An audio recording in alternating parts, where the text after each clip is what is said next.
네, 안녕하세요. 생방송 법률 상담의 전혜원입니다. 계속해서 여러분의 억울하고 답답한 법률 고민을 곽정 변호사님 그리고 김병은 변호사님과 함께 해결해 드리겠습니다. 법에 도움이 필요하신 분들, 또 법률과 관련해 궁금한 내용이 있으신 분들 상담 전화 02557-8295번으로 전화 주시거나 법률방송 홈페이지에 접속하신 후 법률 상담을 통해 남겨주시면 방송을 통해 변호사님과 직접 상담하실 수 있습니다. 그리고 지금 이 방송은 유튜브를 통해서도 실시간으로 함께 방송되고 있으니까요. 여러분의 많은 시청 부탁드리면서 유튜브를 통한 소통 창구도 열어두겠습니다. 자, 상담 기다리는 동안 준비한 코너가 있는데요. 자, 법률 지식을 높이고 상식도 넓히는 알쏭달쏭 법률 Yes or No 시간입니다. 오늘의 문제는 고소와 고발은 법적으로 같은 의미다 라는 주제인데요. 우선 저부터 먼저 들어보도록 할게요. 일단 저는 고소와 고발은 법적으로 같은 의미다. 사실 잘 모르겠습니다. 그래서 일단 저는 세모를 들고 싶은데 잘 모르겠으니까 일단 오를 들도록 할게요. 자, 두 분은 어떤 걸 들어주실지 궁금하네요. 고소와 고발은 법적으로 같은 의미다. Yes or No 들어주십시오. X를 들어주셨네요. 네. 일단 잘 모르는 입장에서 왜 X일까 궁금해지는데, 자, 곽 변호사님 X, 그리고 지금 김 변호사님 X 이유부터 좀 들어볼게요. 곽정 변호사님은 왜 X를 드셨습니까? 법적으로 다른 의미입니다. 이게 엄연하게 누가 수사기관에 대해서 이제 의견을 표출한지에 따라서 달라요. 고소 네. 같은 경우에는 당사자가 하는 거지만 고발은 제3자가 진행하는 거라서 X를 들었습니다. 그렇군요. 자, 김 변호사님도 비슷한 의견 주실 것 같지만 왜 X를 드셨을까요? 곽 변호사님께서 말씀하신 것처럼 지금 서로 고소를 할 수 있는 고소권자와 고발을 할 수 있는 고발권자가 좀 달라요. 네. 그런 주체의 차이도 있고, 그 다음에 어떤 고발의 경우에는 또 한 가지 좀 중요한 차이가 있는데, 네. 고발은 공무원은 그 직무를 행함에 있어서 범죄가 있다고 생각이 될 때는 네. 고발을 해야 한다는 규정이 있습니다. 네. 하지만 지금 고소의 경우에는 그런 고소 의무를 규정하지는 있지는 않거든요. 그런 부분이 좀 다른 점일 수 있습니다. 그렇군요. 잘 알겠습니다. 여러분께 도움이 되는 내용이었던 것 같고요. 일단 고소나 고발, 일단 정확한 정의를 좀 짚어보고 싶은데요. 곽 변호사님, 정의를 좀 내려주시죠. 일단 고소 같은 경우에는 고소권자 본인 또는 고소권자 일정한 관계가 있는 사람이 수사기관에 소출을 구하는 거예요. 예. 이때 일정한 관계가 있는 사람은요, 예를 들면 피해자, 또 피해자의 법정 대리인이 있을 수 있고요. 예. 또는 지정한 고소권자가 있을 수 있습니다. 하지만 고발 같은 경우에는 고소권자 이외의 사람이에요. 그래서 제3자가 범죄가 있다고 생각될 때 수사기관에 신고하고 처벌을 구하는 걸 말합니다. 그래서 예를 간단하게 들어드릴게요. 예를 예. 들어서 어떤 사람이 갑자기 나를 폭행을 했습니다. 그럼 제가 피해자이지 않습니까? 그쵸? 내가 직접 수사기관에 이 사람을 처벌해 주세요 라고 신고를 하면 저는 고소권자가 되는 거고요. 이거를 목격한 MC님이 수사기관에 이 사람을 처벌해 주세요 네. 라고 구하면 고발이 되는 겁니다. 예를 들어주시니까 좀 더 정확하게 네. 이해가 되는 것 같습니다. 고소와 고발. 생각해보니까 저희가 이 단어를 쓸 때 그 상황들도 항상 달랐던 것 같네요. 고소나 고발 잘 기억하시면 좋을 것 같고요. 딱히 기간이 따로 있지는 않나요? 기간 같은 경우에 고발에는 별도로 기간이 존재하지 않는데요. 고소 같은 경우에는 기간 제한이 있을 수 있어요. 특히 일반적인 고소 사건은 관계가 없는데 네. 친고죄라고 있습니다. 그래서 반드시 당사자가 직접 고소를 해야 수사가 개시되는 사건을 친고죄라고 하는데요. 예. 친고죄 같은 경우에는 범인을 알게 된 날로부터 6개월 안에 반드시 고소를 진행하셔야 합니다. 그렇군요. 네. 6개월 기간도 기억하시면 좋을 것 같습니다. 자, 고소와 고발은 법적으로 다른 의미라는 거 다시 한번 기억해 주시고요. 자, 여러분께서는 지금 생방송 법률 상담 함께하고 계십니다.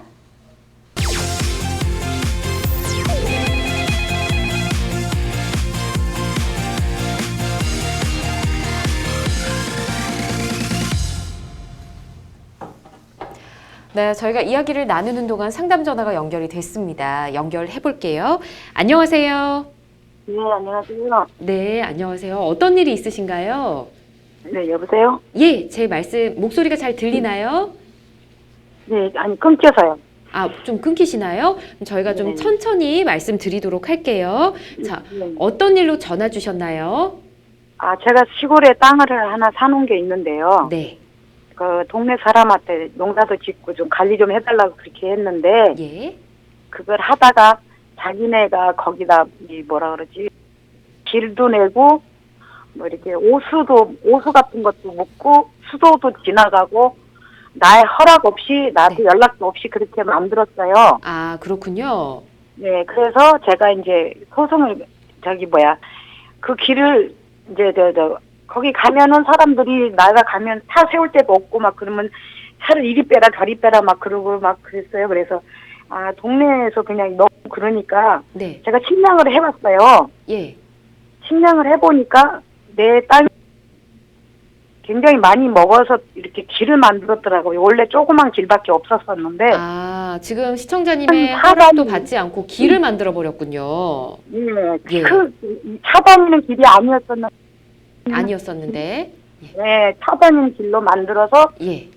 수도도 마음대로 그리 지나갔고 예. 또 전부 때는 이제 일단은 소송 걸어서 뺐는데 네.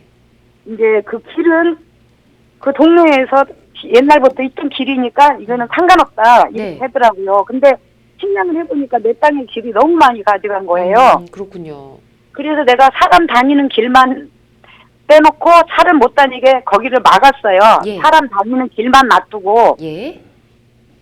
이제 소송이 들어가서 이제 그 벌금을 물고 제가 이제 이렇게 아무튼 근데 이제 간단하게 제가 방송이니까 얘기할게요. 네.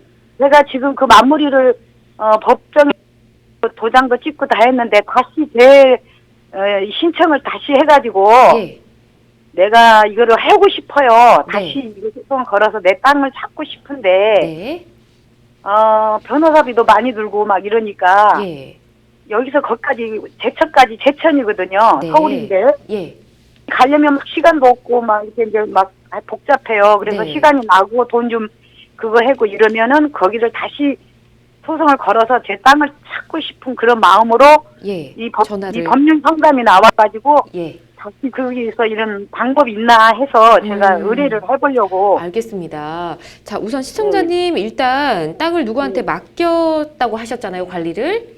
네, 맡겼는데 그분이 예. 농사를 안 지고 너무 나이가 많아서 못 짓겠다. 아, 그러셔서 그냥 예. 그냥 하세요. 그랬더니 네. 그분이 이제 다른 분을 해라고 했는데 그분도 예. 거기서 이제 하여튼 동네에서 자기네 멋대로 길도 내고 동네에서 그랬다는 거네요. 예 근데 이제 동네에서, 제 편을 안 들어주고 그쪽에 음, 유리한 그 시골 길이다 네. 써야 된다. 근데 땅을 너무 많이 먹었으니까 나는 예. 그걸 재소송을 해서 예. 내 땅 다시 찾고 싶은데 시간이 지나버리면은 다시 안 될까봐 예. 지금 어떤 방법이 있나 해서요. 알겠습니다. 일단 전화 잘 주셨고요. 일단 시청자님께서 누군가한테 관리를 좀 맡겼는데 그 동네에서 이제 지나다니시던 주민들이 불편하니까 길을 좀 넓혀버린 것 같습니다. 자, 이 상황을 좀 해결해 보도록 할게요. 곽 변호사님 인사 나눠보시죠. 네, 안녕하세요. 곽지영 변호사라고 합니다. 네, 수고하십니다. 네, 예. 안녕하세요. 이거 그 관련된 재판에서 졌다고 얘기를 하셨는데 혹시 재판이 언제 판결을 받으셨어요? 그러니까 2년인 것 같아요. 지금. 2년 정도 되신 거예요? 네, 예. 이게 원칙적으로 재판이 확정된 경우에는 다툴 수 있는 방법이 없어요. 그래서 아마 당시에 이제 1심 판결 받으시고 항소도 하시고 상고도 진행하셨는데 결국에는 패소하신 건가요? 아니면 1심에서 그냥 항소를 더 이상 진행하지 않으신 건가요? 네, 더 이상 할래도 제가 그때 돈도 없고, 여유도 없으시고. 시간도 없고 막 네네. 이래가지고, 네. 제가 이제 한 2년 있다가, 네. 이제 집을 이게 이제 팔게 되거든요. 네. 그럼 돈도 생기고 그러면은 그때 다시 음. 재신청을 해서 네. 내 땅을 찾고 싶은데, 그때 가서 해도 되나, 지나면 안 되나, 이게 걱정돼서요. 일단은 원칙적으로 확정된 판결에 대해서는 이미 기판력이 발생했기 때문에 다투실 수가 없어요. 아주 예외적으로 뭐 재심 청구가 있는데 그거는 뭐 문서가 뭐 위조가 됐다든지 뭐 관련 법령이 위헌이 된다든지 이런 아주 예외적인 경우에만 할 수 있거든요. 그래서 일단은 뭐 2년 안에 하든 3년 안에 하든 지금 확정된 판결을 뒤집는 소송을 하시는 건 일단은 쉽지는 않아요. 근데 다만 제가 한 가지 좀 팁을 드리고 싶은 부분은 어떤 거냐면요. 아마 이제 민사소송에서 주의토지통행권이라는 게 인정이 된 것 같아요. 동네 주민들한테. 용어 혹시 그때 당시에 소송 진행하실 때 들어보셨나요? 주의토지통행권이라고? 그런 거를 저는 그 뭐 법적에 대한 걸 잘 모르니까. 용어는 잘 모르시죠. 네, 이게 근데 이게 어떤 사업을 개념이냐면요, 어머님, 내 사유지잖아요. 내 사유지는 원칙적으로 내가 소유권을 행사를 해야 하는데 아주 예외적으로 어떤 이웃들이 내 땅을 통하지 않고서는 큰 길로 아예 뭐 지나갈 수가 없다든지 이런 예외적인 경우에 그 사람들이 이웃 주민들이 그 내 토지를 사용할 수 있도록 통과할 수 있도록 통행로를 법적으로 인정을 해주는 게 이 주의토지 통행권이에요. 그래서 아마 당시에 그 이웃 주민들의 주의토지 통행권이 인정이 된 걸로 보여요. 그래서 그런데 소송에서 패소하신 것 같거든요.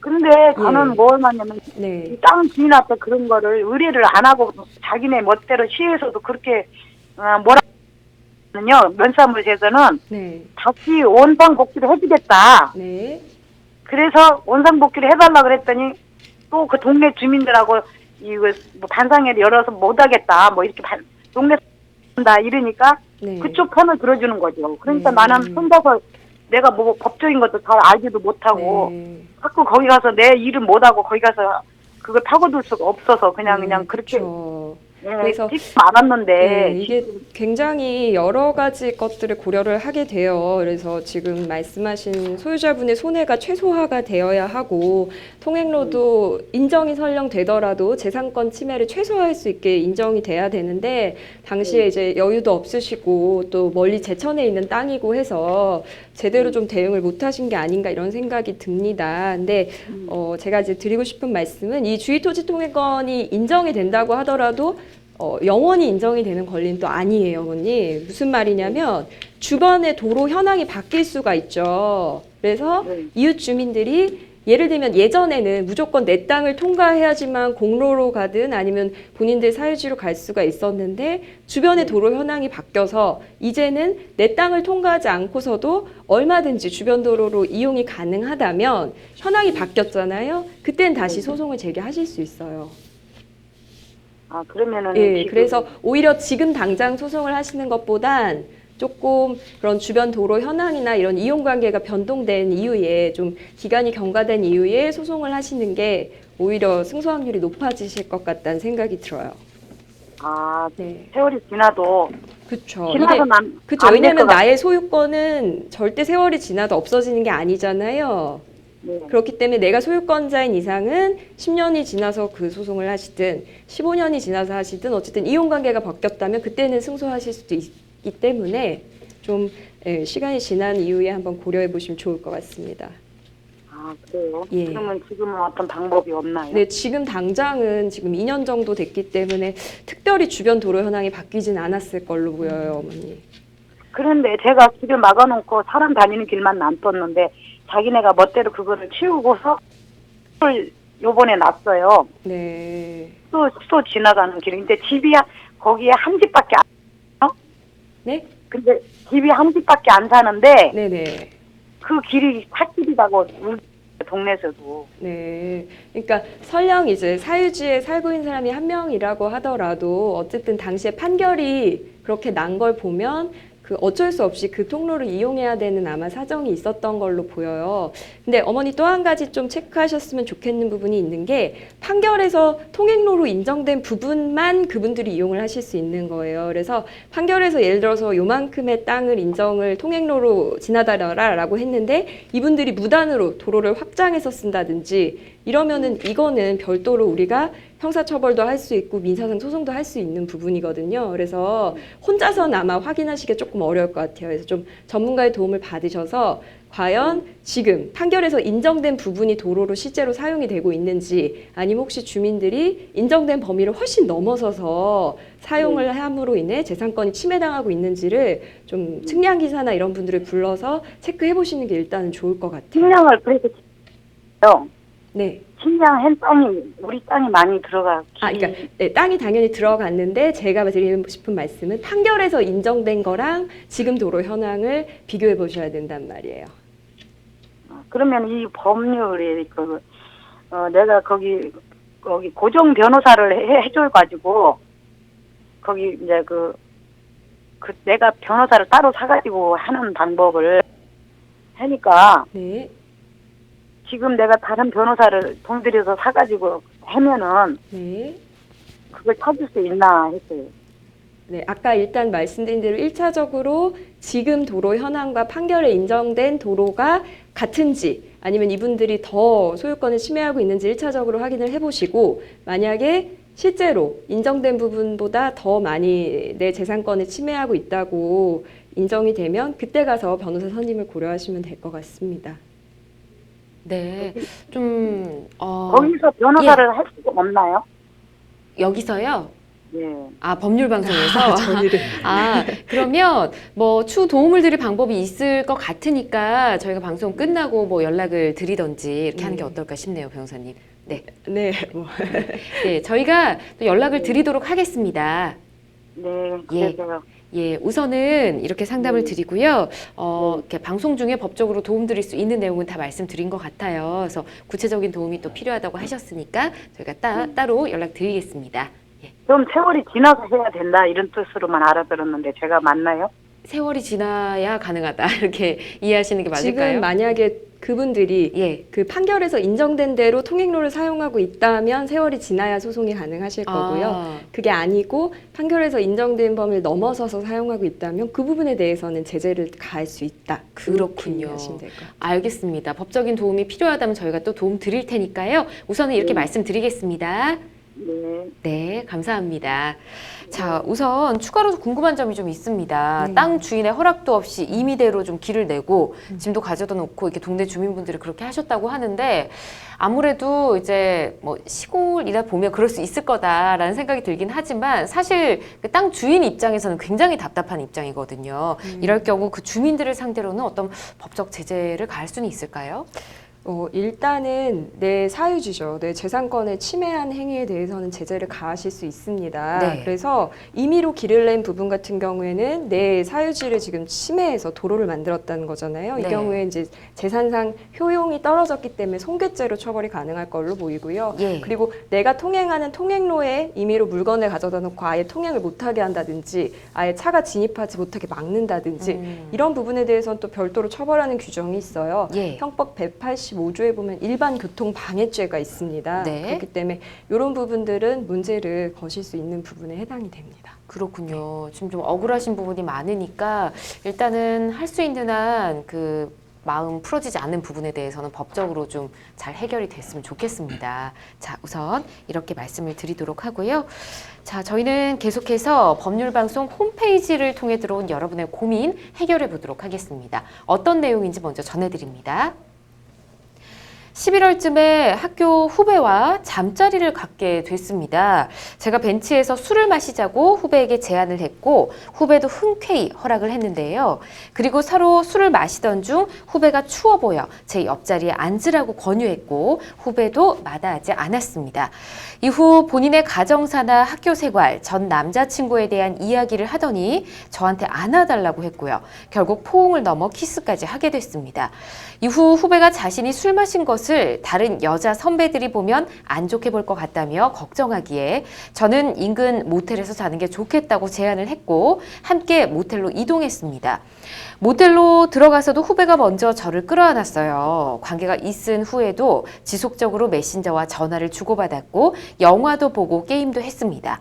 그런데 어느 날 후배가 돌연 교수님께 저로부터 성폭행을 당한 것처럼 이야기를 했고 저는 결국 구설수에 올라 자퇴를 했습니다.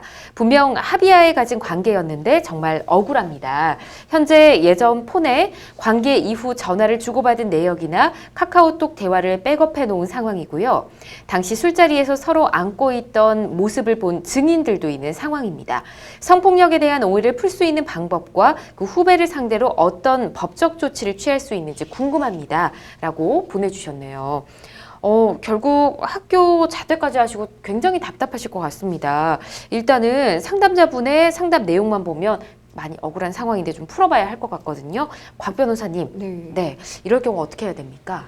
일단은 후배를 상대로 해서 취할 수 있는 법적 조치 부분을 좀 말씀을 드릴게요. 네. 여기 지금 내용을 남겨주신 걸 보니까 합의하에 성관계를 했는데도 불구하고 교수님한테 찾아가서 내가 강간을 당했다, 네. 내가 강압적인 성관계를 당했다 이런 취지로 후배분이 말한 걸로 보입니다. 그래서 만약에 실제로 그렇게 후배분이 말씀을 드렸다면 이거는 예. 허위사실 적시에 의한 명예훼손죄 성립이 됩니다. 그래서 이렇게 생각하실 수 있을 것 같아요. 교수님 한 명한테 말했는데 공연성이 인정이 안 되는 게 아닐까. 네. 근데 한 사람한테 말했다고 하더라도 그 한 사람이 여러 사람한테 말해서 전파될 가능성이 있으면 공연성이 또 인정이 될 수 있습니다. 네. 그리고 실제 상담 내용 남겨주신 걸 보니까 이것 때문에 소문이 굉장히 많이 돌았다. 후배는 교수님 한 명한테 말했는데도 소문이 퍼다하게 퍼졌다. 이런 취지로 내용이 있는 게 보여요. 그래서 네. 허위사실 적시한 명예훼손죄로 고소를 일단 생각해 보실 수 있을 것 같고요. 네. 학교도 자퇴하게 됐고 이런 행위로 인해서 얼마나 정신적인 고통을 받으셨겠어요. 그쵸. 그래서 이런 정신적 고통에 대한 위자료 부분도 민사상 손해배상 청구를 해서 후배분한테 받으실 수 있을 걸로 보입니다. 그렇군요. 일단 이렇게 진행을 해야 그나마 좀 억울한 마음이 좀 네. 풀리실 것 같다는 생각이 듭니다.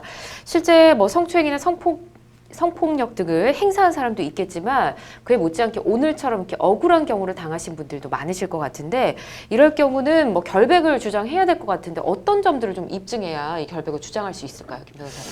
예, 이러한 그 성범죄 사건은 피해자의 모순된 진술이나 네. 주변인들의 진술 또는 사건 당시의 상황 이런 것들이 매우 중요한 자료가 될 수 있습니다.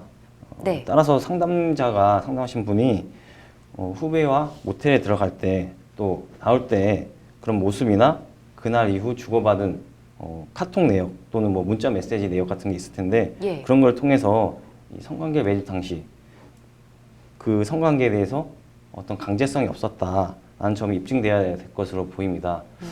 좀 예를 들어서 말씀을 드리자면 예. 그 성관계를 할 때 이게 모텔에 들어갔다고 하셨잖아요. 이 네. 상담자의 경우에는 그럴 때 분명히 이렇게 합의에 갔다면 아마 들어가는 모습이 그렇게 어색하지는 않았을 것 같아요. 네, 예. 네.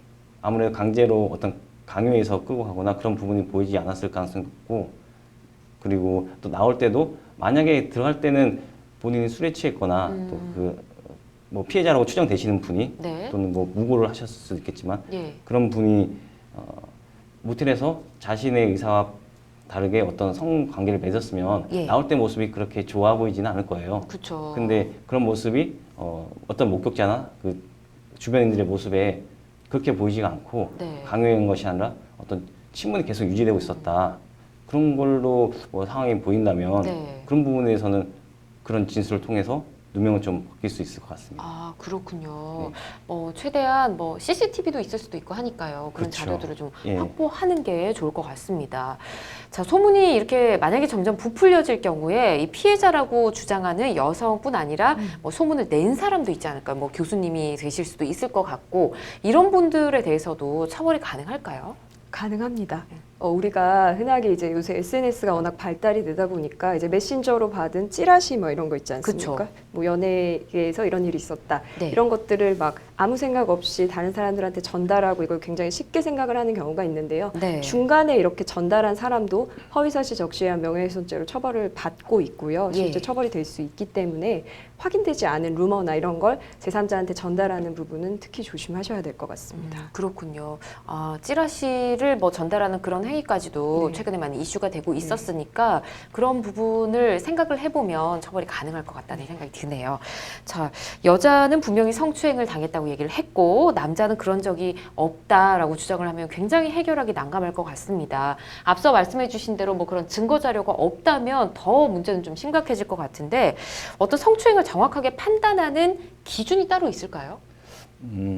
기본적으로 성추행 여부를 판단함에 있어서 예. 제일 중요한 것은 피해자 어떤 주관적인 사정을 좀 고려를 많이 합니다. 주관적인 사정이요? 예, 그렇기 때문에 어떤 정확하게 판단하는 기준이 좀 존재한다고 보기는 조금 어려운데요. 이렇기 때문에 주관적인 사정이란 것은 어디까지나 그 피해자의 주관적인 느낌에 의존을 하게 되잖아요. 그쵸. 그래서 그런 부분을 조금 보완하기 위해서 어떤 사회 통념상 객관적으로 같은 처지에 있었을 때 예. 일반인이 그런 피해자의 처지에 있었을 때 성적 굴욕감이나 또는 혐오감을 느끼게 만한 행위였는지로 그런 좀 판단을 하게 됩니다. 예. 만약에 그렇게 일반인이라도 성적 굴욕감이나 혐오감을 느끼게 됐다면 그런 경우에는 성추행으로 평가가 되는데요. 네. 예를 들어서 이런 성추행은 과거에 비해서 지금 점점점 어떤 그 범위가 넓어지고 있습니다. 예. 원하지 않는데 남성이든 여성이든 이성의 어떤 어깨를 이렇게 만진다든지 그런 것만 해도 피해자 입장에서 또는 기분이 나쁠 수 있으니까요. 피해자 입장에서 네. 기분 나쁠 수 있고 저나 뭐 다른 분들 일반인들의 입장에서 그런 피해자 입장이 됐다면 기분이 나빴다. 네. 쉽게 말해서 기분 나빴다 하면은 그런 부분은 성추행으로 볼 수 있거든요. 예. 그렇군요. 그렇기 때문에 이 정확한 판단 기준이 좀 애매모호하긴 한데요. 예. 웬만해서는 어떤 신체적 접촉은 예. 안 하시는 게 좋을 것 같습니다. 신체적 접촉을 했을 때 피해자가 기분 나쁘다. 그리고 요즘 같은 경우에는 실무적으로는 웬만한 행위는 좀 인정될 가능성이 높으니까요. 그렇군요. 예, 성추행으로. 예. 그렇기 때문에 그런 신체적 접촉은 상대방이 원하지 않을 가능성이 조금이라도 있다면 안 하시는 게 네. 제일 안전할 것입니다. 그러니까요. 네. 요즘 또 많이 예민한 문제이기 때문에 아예 그냥 신체적으로는 접촉하지 않는 게 제일 안전하다라고 네. 말씀해 주셨고, 아무래도 말씀해 주신 것처럼 피해자의 주관적인 판단에 많이 따르잖아요. 그렇긴 하지만 일단 성추행 수위에 따라서 이 처벌 수위도 좀 달라질 것 같거든요. 어떨까요? 예, 실제로 그렇습니다. 이제 강제추행 같은 경우에 법정형이요, 10년 이하의 징역 또는 1,500만 원 이하의 벌금으로 규정이 되어 있어요. 네. 그렇기 때문에 범위가 광범위하죠. 이 안에서는 징역형도 선고가 될 수 있고 네. 벌금형도 선고가 될 수 있다는 걸 의미합니다. 그래서 실제로 좀 예를 들어서 말씀을 드리면 간단하게 뭐 어깨를 부여잡았다든지 아니면 허리를 감싸는 정도의 강제추행이 있었다면 벌금형이 선고될 가능성이 높지만 예. 예를 들어서 실제적으로 위력을 행사하는 경우가 있어요. 정말 피해자를 때린다든지 아니면 뭐 가만두지 않겠다 이런 식으로 협박을 하면서 추행을 하는 경우가 있어요. 이 예. 경우에는 좀 아무리 누가 보더라도 범죄가 좀 처벌받을 필요가 있지 않습니까? 네. 이 경우에는 그래서 실제 징역형까지도 나오고 있습니다. 아, 그렇군요. 앞서 두 변호사님 말씀해 주신 대로 이런 오해를 받지 않기 위해서는 이런 거리를 아예 만들지 않는 게 중요한 것 같습니다. 신체적 접촉, 서로 이성 간에 항상 조심하셔야 될 것 같고요. 이런 문제는 더 이상 나타나지 않는 게 최선인 것 같습니다. 자, 여러분께서는 지금 생방송 법률 상담 함께하고 계십니다.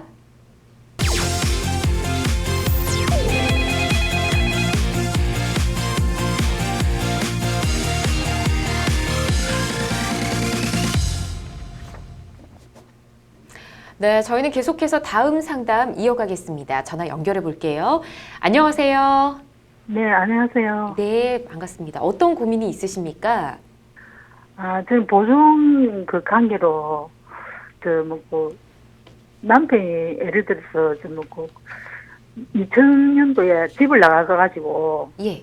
그 전에 이제 돈을 갖다가, 나가기 전에 우리 상호 신용금고라는 데서 돈을 300만 원을 빌려가지고, 남편분께서 돈을 빌렸나요? 예, 자기 예. 명의로. 예. 이제 빌리니까 나는 이제 보증이었었고, 예. 아, 보증을 쓰셨군요. 예, 예. 이제 보증을 쓴 상태에서 IMF 터져 이래가지고, 그때 힘들어가지고, 남편이 이제, 보증, 이것뿐만 아니라 여러 군데 해가지고, 예. 집을 나가가지고 소식이 없었거든요. 예. 연락도 안 되고, 또 생활비니 아들 둘이 다 학교 다니고 이러는데, 예. 그 제가 이제 청소 같은 거 이런 거 해가지고, 예. 미화음식 해가지고 이때까지 먹고 살았거든요. 네.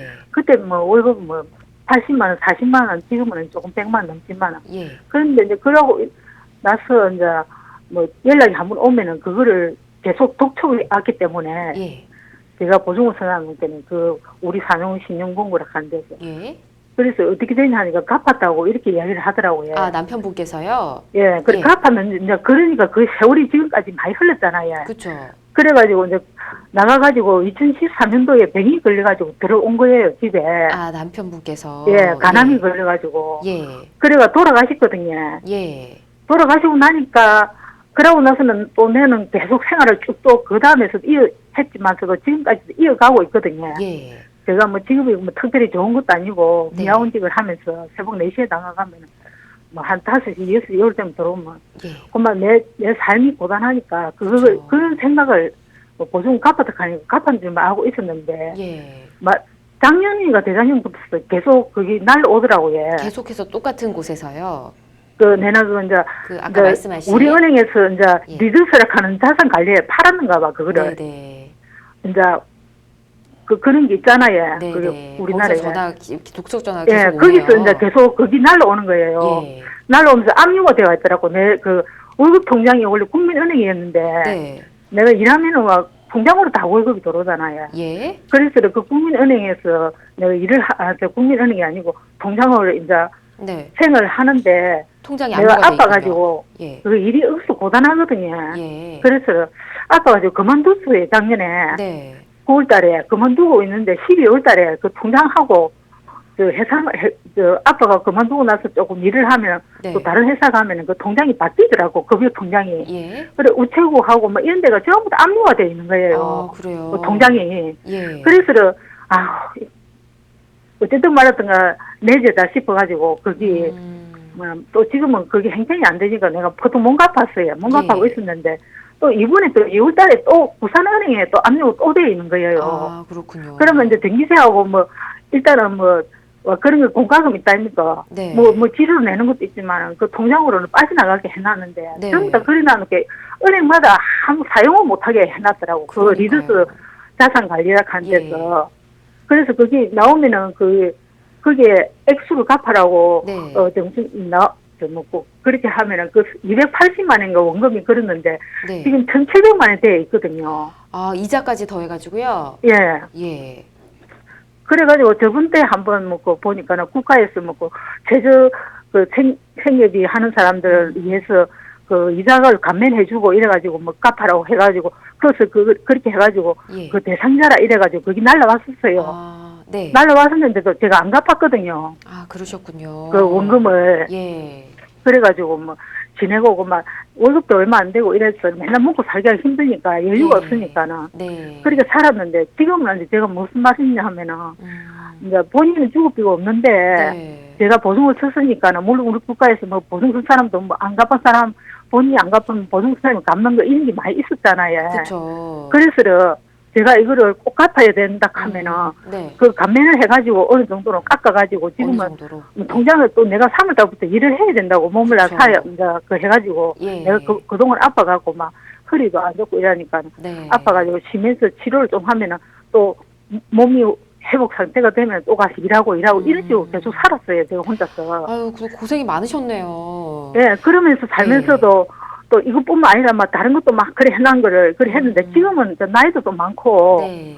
뭐 60 넘고 이러더니 보니까는 그 일 안 해도 내가 몸 많이 다 아픈데 예. 시청자님 그 일단은 그러면 예. 남편분이 그 빌린 돈들에 대해서 보증을 선 거는 요 300만 요거 원에 하나. 대한 거 요거 하나예요? 예, 하나에. 요거 하나. 혹시 상속 포기나 이런 거는 안 하셨나요?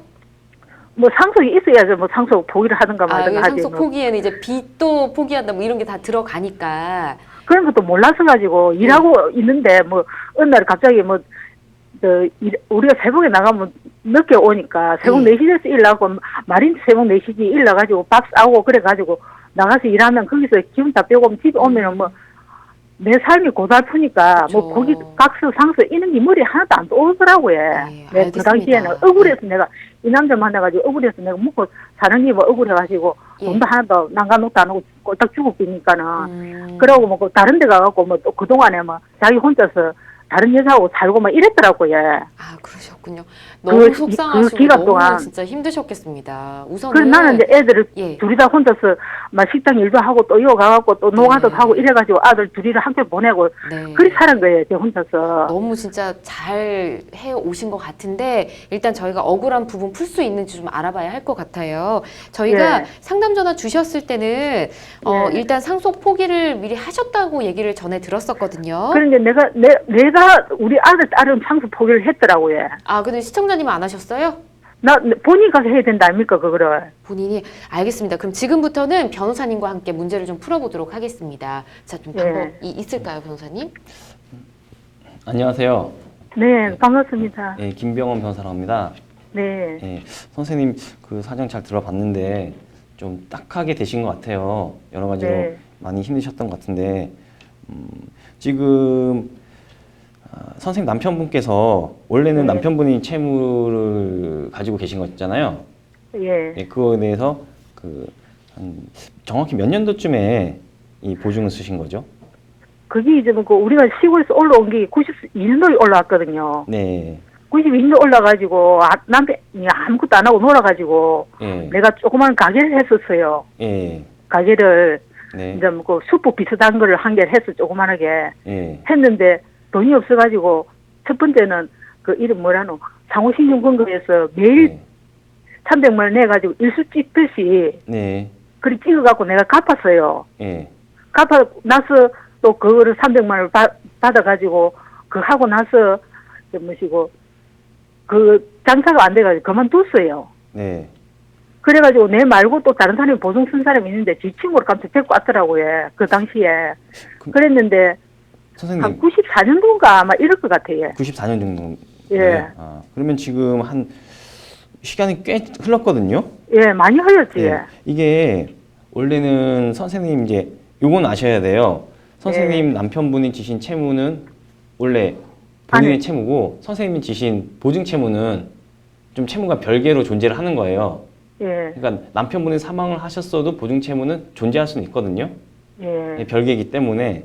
예. 근데 중요한 게 지금 이걸 정확히 아시는지 모르겠지만 시간이 많이 흘렀는데 예, 원래 이런 그 돈을 빌려준 것을 받을 수 있는 기간은 민사적으로 한 10년 정도가 돼요.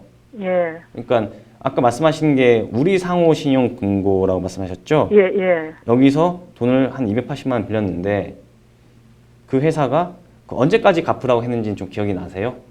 그 날짜 있는 건 없더라고요. 네, 뭐 변제를 기억도 안 언제까지 나고 하라는 건 그런 건 없었어요? 예? 변제 기간이라고 저희가 돈을 빌려주면 언제까지 갚아달라는 그런 기간이 있을 수 있잖아요. 그게 많이 그렇게 나는 좀 뭐고 그만 갚았다 가길래 그냥 뭐고 회사로 보고 그랬는데 기억은 잘 안 나는데 변제 기간이 그거는 확실히 니들스로 넘어가고 나서 있지 않습니까? 네. 그 변제 기간이 거기 나오더라고요. 그럼 처음에 그 우리 상호신용금고에서 예. 빌렸을 때 그 언제까지 갚아라 그런 변제의 기한에 대해서는 모르신다는 거죠? 예. 네. 그걸 세월이 오래돼가지고 기억도 네. 안 날 뿐더러 그러실 것 같긴 한데. 또 뭐고 리더스에서 거기 네. 날로 온기 네. 저 뭐고 언제까지 갖고 그 면제가 국가에서 이제 뭐 그런 게 있는 기간이 있으니까 네. 면제해 줄 테니까 뭐 연락해라고 뭐 계속 그러기 날오는 건 쪽지를 봤거든요. 봤는데 내가 또 뭐고 일 나가지고 새벽에 4시에 일 나가고 또 일 나가고 이러니까는 네. 그걸 못했어요. 그만 알고 그럼 그만 선생님. 이런 식으로 생각한 거예요. 네, 선생님 혹시 지금 통장이 압류가 됐다고 했는데요. 예, 선생님 통장이 이게 조금 용어를 좀 정확히 말씀해 주시는 게 좋은데 이게 가압류가 있고 압류가 있거든요. 예, 가압류라고 해놨던데 예. 가압류예요. 예. 그러면은 가압류 상태고 지금 남편분이 예. 예전에 이런 그 우리 상호신용금고나 리더스 자산관리라고 했나요? 그런 예. 데서 돌아가기 전에 예. 혹시 뭐 소송을 해가지고 돈 갚아라 이런 소송이 걸린 적이 있을까요? 남편분한테? 그 사실은 잘 모르시나요? 남편분 집에 없었으니까 그동안에 2000년도 나가가지고 네, 2013년도에 네, 잠깐 한 달도 안 있었어요. 네, 병에 걸려가지고 간암이 돼가지고 네. 한 일주일 있다가 죽었다 한 게예요. 그래 그런 이야기를 들을 새도 없었고 그렇겠네요. 그죠? 그 2000년도 나가가지고 2013년도에 잠깐 들어가가지고 뭐 이야기도 어떻게 해보도 안 하고 뭐 어찌 됐는지 물어보지도 못했는데 네. 거기 있었는가 없었는가 물어볼 새가 없었다 한 게네요. 그래가 죽고 나서 내가 억울해가지고 우울증이 걸려가지고 내가 신경외과 가가지고 수면제를 내가 1년 넘기로 먹고 잠을 자고 이랬다 한 게네요. 예. 하나 내 생활이 하다 슬퍼가지고 예, 힘드셨겠어요. 그런 상황이었는데 무슨 그쵸. 물어볼 본인이 한테 물어볼 거기 물어보실 그런 경황이 없으셨네요. 예, 뭐 소송을 기회조차가 없었습니다. 기회조차. 그 집에를 들어와야 뭐 사람한테 물어보던가 말던가. 2000년도인가 나가가지고, 2013년도에 들어가가지고, 그것도 저거 형님이 뭐 수소해가 들고 와가지고, 잠깐 병에 걸렸으니까는 죽을 때 다 되신 게 가족이라도 봐야 된다. 이래가 데리고 왔다 안 갑니까, 내가. 그래야 일주일 있다 죽었다 간게네, 예. 네.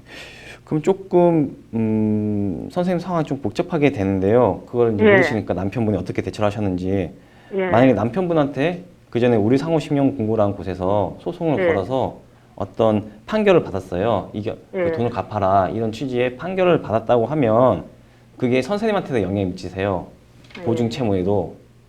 그래서 선생님도 갚아야 될 의무가 그 계속 연장이 되는 거예요.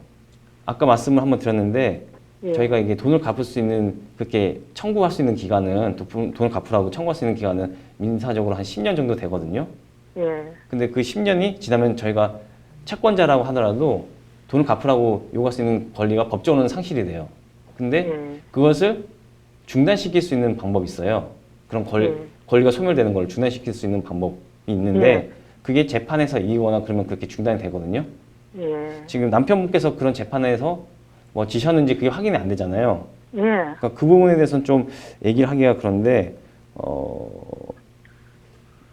우선 그걸 그러면은 리더스 자산 관리라는 곳에서 상호신문 근무에서 예, 넘어간 자산 관리를 거잖아요. 넘어갔다, 예, 예. 팔았다고 이렇게. 예, 거기서는 혹시 남편분에 대해서 이런 내용 전혀 얘기 안 하셨어요? 거기서도? 맨날 그 날라오는 게 장진영이 그 남편 이름 해가지고 네. 뭐 보증인 내 이름 이래가 날라온다 하니까 맨날. 그러면 그리고 이게- 날라오지 뭐 그 내용은 아예 안 거예 그냥. 그러면 이게 좀 상황이 애매모호한 예. 부분이 있는데 예. 선생님한테 조금 조언을 좀 드릴게요. 일단은 남편분이 예. 기존의 남편분 어떤 명의로 소송을 진행을 해가지고 남편분한테 그 리더스 자산 관리라든지 아니면 우리 상호시경 공고라는 곳에서 소송을 진행을 해서 예. 돈을 갚아라 이런 소송을 진행했었는지 좀 확인하셔야 돼요. 그래서 만약에 거기서 소송을 진행했었고 선생님 남편분이 패소를 하셨다, 돈을 갚으라는 취지의 판결이 나왔다고 하면은 지금 선생님이 갚을 좀 이유가 있게 되거든요. 예. 근데 그렇지 않았다고 하면은 이게 채권이라는 것이 청구할 수 있는 기간이 있기 때문에 아까 말씀드린 것처럼 소멸이 돼버릴 수 있어요. 근데 예. 이 됐다는 것에 대해서 그것을 어떤 법원 같은 데서 적극적으로 소명하지 않으면 또는 본인 스스로 그렇게 얘기하지 않으면 그 권리가 사라지더라도 청구하는 경우가 있어요. 그렇기 때문에 지금 선생님 상황이 그런 어떤 재판 결과가 나오는지에 대해서 정확히 알 수 없잖아요. 예. 예.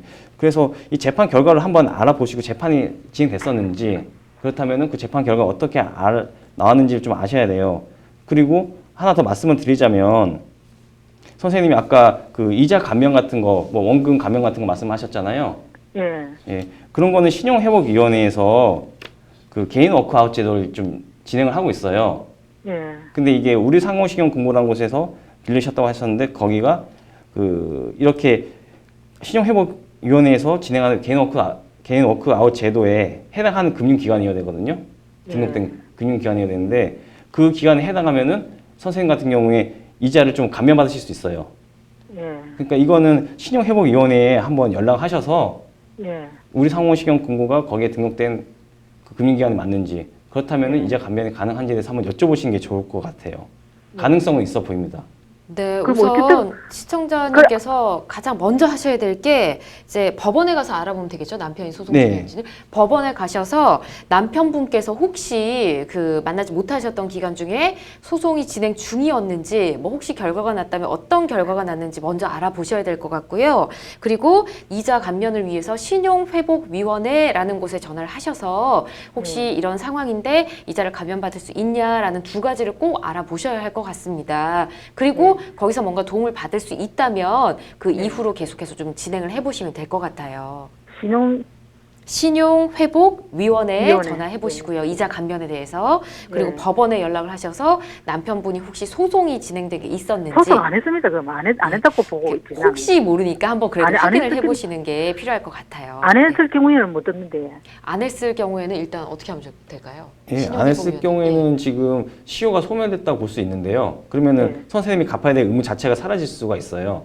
예. 다행스럽게도. 근데 근데 왜 거기서는 자꾸 이렇게 날라오갖고 또 다른 또 저번에 한 보니까 EBS 그 방송에서 하는데 보니까 이런 프로그램에 억울하게 500만 원 빌렸는데 다 감면이 돼가지고 하나도 네. 안 갚더라고요. 예, 그러니까 일단은 확인해 보시는 게 필요할 것 같아요. 만약에 소송이 진행 중이 아니었으면 안 갚아도 네. 되시는 거잖아요. 네, 만약에 그렇죠. 그럴 가능성이 있습니다. 네, 그럴 네. 가능성이 있으니까 저희가 말씀드린 이 두 가지 법원에 연락해 보시고 그럼 압류해놓은 거는 왜 그럼 뭐 예를 들어 압류는 그럼 다 어떻게 된 거죠, 풀리십니까? 압류를 풀고 싶으실 텐데 예. 그러려면 상대방이 그런 어떤 가압류에 대한 권한이 없다고 그렇게 판단을 받아야 되거든요. 예. 그러려면 아까 말씀드린 것처럼 법원에 가서 그 남편분 소송 진행 여부를 한번 확인하시고 그런 게 없었다. 예. 그리고 소멸시효가 다 청구 기한이 다 지났기 때문에 그 채권이 소멸됐다는 것을 좀 말씀해 주시면 풀어주실 수가 있어요. 그 법원에서. 예. 그 선생님 이런 그거하고 걸 좀 확인하셔야 돼요. 다. 예. 네. 예, 감사합니다. 예. 네, 예, 감사합니다. 우선 예. 저희가 말씀드린 두 가지 꼭 해보시고요. 그래도 그 예. 이후에 어렵다 하시면 다시 전화 예. 주십시오. 이번에는 예. 뭐 너무 피곤하고 바쁘고 하신 건 저희가 너무 알겠지만 이 두 가지는 꼭 해보셔야 됩니다. 예. 예, 알겠습니다. 이렇게 말씀드릴게요. 자, 우선 저희가 또 추가로 알고 넘어가야 될 부분이 있을 것 같습니다. 만약 이분 같은 경우는 상속 포기를 지금 못하신 것 같아요. 네. 근데 상속 포기를 하지 않았고 지금 상담자분 같은 경우는 남편분의 채무를 갚지 못하고 사망을 하게 되실 경우도 있잖아요. 네. 근데 지금 그렇게 되면 채무가 이제 자녀분에게로 넘어가는 건지. 근데 자녀분들은 또 상속 포기를 하셨다고 하셨거든요. 네. 예, 지금 상속 포기는 원래 본인이 예. 직접 하셔야 되거든요. 예, 그래서 이번 사안 같은 경우에는 좀 그 자녀분은 상속 포기를 하셔서 어떤 예. 채무를 면제를 받으셨어요. 근데 지금 그 질문을 주신 같은? 시청자분 같은 경우에는 상속 포기를 안 하신 것 같아요. 네. 상속도 포기 기간이 있거든요. 네. 그 기간이 지나서 아마 상속 포기를 못 하신 것 같은데 예. 그러면은 채무 자체를 조금 그 인수 받으실 수밖에 없거든요. 예. 근데 이번 사안 같은 경우에는 보증채무는 또 별개예요. 보증채무는 본인 스스로 그 원채무와 다르게 또 하나의 채무를 진 거기 때문에 예. 상속에 의해서 채무가 승계되는 게 아니고 예. 별개로 본인의 채무라고 보시는 게 좀 타당하기 때문에 지금 상속 포기를 안 하시긴 하셨지만 예. 그렇다고 해서 그것 때문에 불이익이 있는 상황은 아니신 것 같습니다. 아, 그래요. 예. 혹시나 그러면 지금 자녀분은 이제 상속 포기를 하셨지만 네. 자녀분도 상속 포기를 안 한 상태에서 이 지금 전화 주신 분께서 네. 돌아가시게 된다. 이렇게 네. 되면 그게 자녀한테 그대로 가는 건 맞고요. 그럴 경우에는 또 상속 포기를 네. 아마 자녀분들 또 하실 또 거예요. 하시겠네요. 예. 그러면 이제 없어질 수 있는 건가요? 예, 그렇죠. 아. 상속 포기를 한번 해보신 분들이기 때문에 예. 상속 포기의 의미를 알고 계시는 것 같아요. 아. 그렇다면 본인이 채무를 갚을 필요가 없는 경우에는 네. 안 갚으려고 하시겠죠. 아. 예, 그럴 경우에 상속 포기를 하실 것 같습니다. 예, 잘 알겠습니다. 자, 상속에 대해서 좀 정확하게 좀 짚어보고 있는데 일단 상속 순위는 어떻게 되는지 많은 시청자분들이 좀 궁금해하실 것 같아요. 이 순위에 대해서 좀 알아볼까요, 박 변호사님? 예, 일단은 1순위 같은 경우에는 직계 존속이고요. 네. 2순위 같은 경우에 이제 직계 비속, 그리고 3순위 같은 경우에는 형제 자매, 네. 4순위 같은 경우에는 사촌 이내 반계요쪽까지 포함됩니다. 예, 그렇군요. 그럼 1순위 같은 경우는 뭐 부부 관계. 배우자 같은 경우에는 무조건 1순위예요. 예. 그래서 그 상속 순위에 해당하는 첫 번째 해당자랑 동순위로 보시면 될 것 같고요. 네. 대신 배우자 같은 경우에는 좀 더 상속을 받을 수 있어요. 그래서 상속 비율을 정할 때 1.5배를 더 받게 됩니다. 아, 네. 그렇군요. 그리고 그 다음에 두 번째로 말씀해 주신 게 이제 자녀에 해당하는 거죠? 네. 예. 손자, 손녀까지 넘어가는 거는 어디에 해당될까요? 손자, 손녀 손녀까지도? 같은 경우에는 네. 예를 들면 자녀가 없는 경우에. 아, 예, 그렇군요. 네. 이 상속 포기 기한이 있다고 또 변호사님 아까 말씀해 주셨잖아요. 예. 이 기한은 어떻게 될까요? 상속 포기 기한은 민법상 규정이 되어 있는데요. 네, 3개월 정도로 지금 보고 있습니다. 3개월 정도예요? 예, 보통 특별한 경우 아니라면 아, 3개월 정도로 보고 있기 때문에 예. 그 기간 내에 포기를 하지 않으시면 네, 그런 어떤 혜택을 누리시긴 어려울 것 같습니다. 아. 포기란 게 결국에는 상속으로 해서 자기가 가져갈 수 있는 어떤 재산이 많은 경우보다는 예. 채무가 많은 경우잖아요. 그렇죠. 근데 이렇게 3개월 동안 어떤 상속 포기 절차를 거치지 않으시면 네, 채무를 인수하실 수밖에 없고 승계받으실 수밖에 없거든요. 그렇군요. 그러면은 그런 좀 혜택을 못 보게 되시는 거죠. 네, 잘 알겠습니다. 이런 부분도 좀 상식적으로 알아두시면 많은 도움이 되실 것 같습니다. 자, 생방송 법률 상담 어느새 마칠 시간이 됐습니다. 오늘 많은 상담 내용이 접수가 됐지만 모두 상담해드리 못한 점 이해해 주시길 부탁드리고요. 자, 생방송이 끝나도 상담 접수 번호는 열어두고 있습니다. 02557-8295번으로 전화 주시고요. 법률방송 홈페이지, 인스타그램, 유튜브, 페이스북을 통해서도 상담 받고 있으니까 여러분 많은 참여 기다리고 있겠습니다. 자, 생방송 법률 상담 오늘은 여기까지고요. 저희는 다음 시간에 인사드릴게요. 시청해주신 여러분 고맙습니다.